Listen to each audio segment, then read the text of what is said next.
नमस्ते और स्वागत है आपका रियलिटी चेक में। तो आज के एपिसोड में हम दो ऐसे मेजर अपडेट्स डीकोड करने वाले हैं जो दिल्ली से लेकर पूरे इंडिया की रिटेल मार्केट्स तक रियल एस्टेट की डिमांड, प्राइसेस और डेली लाइफस्टाइल पर डायरेक्ट असर डाल सकते हैं। पहली हेडलाइन साउथ दिल्ली से आती है, जहां इंडिपेंडेंट फ्लोर्स के प्राइसेस एक साल में डबल डिजिट ग्रोथ दिखाते हुए 17% तक बढ़ गए हैं। साथ ही रीडेवलपमेंट पोटेंशियल की वैल्यू लाखों करोड़ों तक कैलकुलेट हो रही है।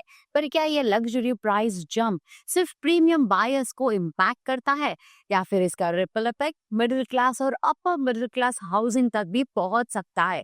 तो दूसरी अपडेट पूरे इंडिया के रिटेल सेगमेंट का पल्स बताती है।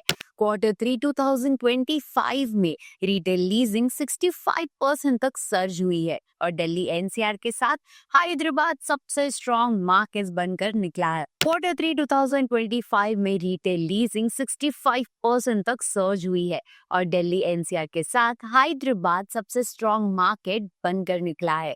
पर ये तेजी का क्या मतलब है आम लोगों के लिए? क्या mall expansion, high street growth और नई रिटेल सप्लाई से अपने एरिया का रेसिडेंशियल डिमांड भी शिफ्ट हो सकता है?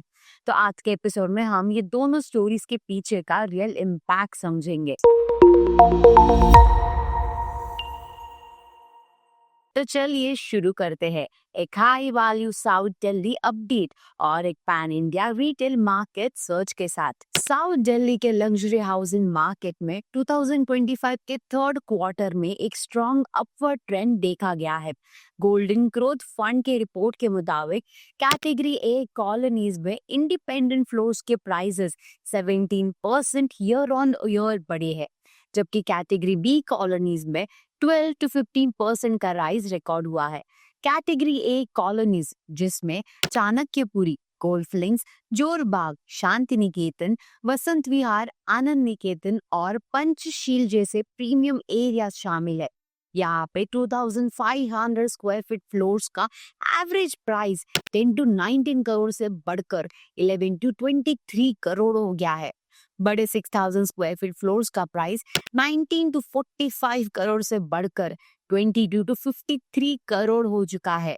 तो कैटेगरी बी कॉलोनीज जैसे गुलमोहर पार्क, आनंद लोक, डिफेंस कॉलोनी, नीति बाग, चिराग एनक्लेव और ग्रेटर कैलाश में भी स्टेडी ग्रोथ मिली है। यहाँ 2500 स्क्वायर फीट फ्लोर्स का प्राइस 7 to 10 करोड़ से बढ़कर 8 to 11 करोड़ और 3200 स्क्वायर फीट फ्लोर्स का प्राइस 11 to 16 करोड़ से बढ़कर 13 to 18 करोड़ हो गया है। तो रिपोर्ट के मुताबिक इस प्राइस राइज का मेन रीजन है रीडेवलपमेंट बूम, लैंड ओनर्स का अपनी प्रॉपर्टी को अपग्रेड करना और लग्जरी हाउसिंग की कंसिस्टेंट डिमांड। अब साउथ दिल्ली जैसे ग्लोबल मेट्रोज के प्रीमियम जोन्स में सप्लाई लिमिटेड होती है, जबकि डिमांड स्ट्रॉन्ग रहती है। तो इसी वजह से प्राइसेस फास्ट इंक्रीज होते हैं। अब म्युनिसिपल कॉर्पोरेशन ऑफ दिल्ली के क्लासिफिकेशन के हिसाब से कैटेगरी ए और बी एरिया साउथ दिल्ली के सबसे प्रीमियम पॉकेट्स है, जहाँ सर्कल रेट्स और टैक्स स्लैब्स भी अलग होते हैं। ओवरऑल साउथ दिल्ली का total redevelopment potential 6 lakh crore से ज्यादा एस्टिमेट किया गया है। Premium housing segment strong momentum show कर रहा है और रिटेल रियल एस्टेट भी पीछे नहीं है। तो अब चलिए देखते हैं इंडिया का रिटेल मार्केट Q3 2025 में कैसे परफॉर्म कर रहा है। इंडिया के रिटेल एस्टेट सेगमेंट ने Q3 2025 यानी जुलाई टू सितंबर क्वार्टर में 3.2 million square feet leasing record की है, जो प्रीवियस ईयर्स के मुकाबले 65% ज्यादा है। ये एक्टिविटी JLL के एनालिसिस पर बेस्ड है, जो टॉप 7 सिटीज जैसे दिल्ली एनसीआर, हैदराबाद, मुंबई, बैंगलोर, कोलकाता, चेन्नई और पुणे को कवर करता है। तो इस क्वार्टर का सबसे बड़ा हाईलाइट था दिल्ली एनसीआर, जिसकी टोटल लीजिंग शेयर्स 35% रही है। दो नए मॉल्स के लॉन्च से डिमांड और ज्यादा स्ट्रॉन्ग दिखी। हैदराबाद ने 12% शेयर के साथ सेकंड पोजीशन ली है, जहां रिटेलर्स ने हाई स्ट्रीट लोकेशंस में तेजी से एक्सपेंशंस किए हैं। मुंबई ने 0.6 मिलियन स्क्वायर फीट, बैंगलोर ने 0.4 million square feet take up record किया है। कोलकाता और चेन्नई ने स्टेडी मोमेंटम मेंटेन किया, जबकि पुणे में Q2 के मुकाबले हल्का सा स्लो डाउन देखा गया है। तो शॉपिंग मॉल्स और हाई स्ट्रीट्स दोनों ने इस ग्रोथ को ड्राइव किया है। मॉल्स का शेयर 53% और हाई स्ट्रीट्स का 41% रहा है।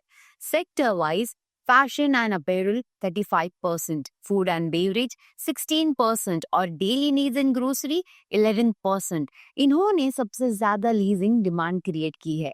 ग्रोसरी ब्रांड्स एंकर टेनेंट्स की तरह लार्ज स्पेसेस ले रहे हैं, जिससे रिटेल सेंटर्स में फुटफॉल और स्टेबिलिटी दोनों ही बढ़ रही है। D2C direct to consumer brands भी अपने फिजिकल स्टोर नेटवर्क को एग्रेसिवली एक्सपैंड कर रहे हैं, specially fashion, jewellery, beauty, cosmetics और वेलनेस कैटेगरीज में। JLL का कहना है कि आने वाले क्वार्टर्स में D2C ब्रांड्स का कंट्रीब्यूशन और बढ़ेगा। डोमेस्टिक रिटेलर्स का परफॉर्मेंस भी आउटस्टैंडिंग रहा है। Q3 2025 में उन्होंने 2.6 मिलियन स्क्वायर फीट लीज किया, जो 76% YOY ग्रोथ है। फॉरेन ब्रांड्स का शेयर 19% रहा। लग्जरी रिटेल ने जनवरी टू सितंबर 2025 के बीच 0.2 मिलियन स्क्वायर फीट अब्सॉर्ब किया, जिसमें 19% ईयर ऑन ईयर ग्रोथ दिखी है, जो स्ट्रॉन्ग मार्केट फंडामेंटल्स को शो करता है।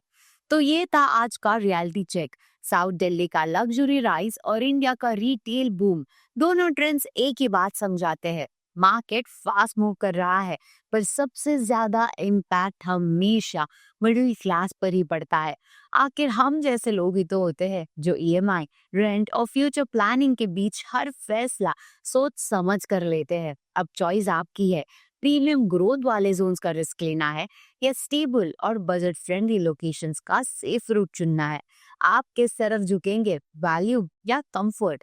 कमेंट्स में हमें आपका ओपिनियन जरूर बताइए and subscribe to nobrokerage.com for reality check, your everyday guide to smart realistic moves.